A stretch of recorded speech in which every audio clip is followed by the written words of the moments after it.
I made some beef ribs and some rice with gravy. It looks a little bit messy, but. And then I have this. It is a mango lychee punch, and it has some type of alcohol in it. I don't know what kind.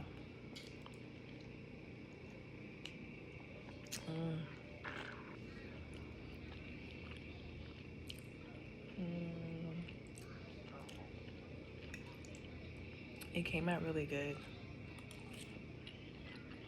I let the beef ribs cook for 2 hours on the stove.